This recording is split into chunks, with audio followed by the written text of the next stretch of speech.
huwag palaging umasa.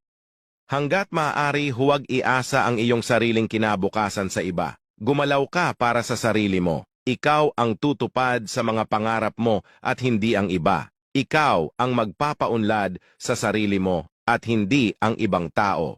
Kapag hindi ka gumalaw para sa sarili mo at umasa ka na lang sa iba, ikaw ang magiging kawawa sa huli. Kapag dumating ang araw at hindi ka na tinulungan ng taong sinasandalan mo, daig mo pa ang taong namamalimos sa kalsada. Kahahantungan mo ay higit pa sa wala kaya ikaw ay magiging kawawa.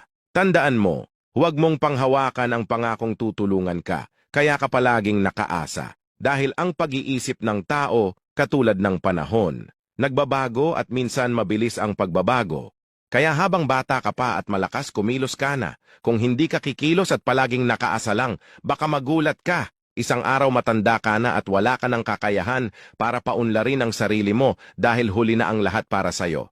At muli, isang munting paalala at pagbabahagi mula sa isang tao na hindi man naging matagumpay sa ibang larangan at ibang bagay, ngunit sagana naman sa karanasan at maraming realisasyon sa buhay. Isang munting paalala at pagbabahagi ng mga realidad sa buhay na minsan masasaktan ka, ngunit makatotohanan. Pagbabahagi na may realisasyon sa buhay at maaaring kapulutan ng munting aral.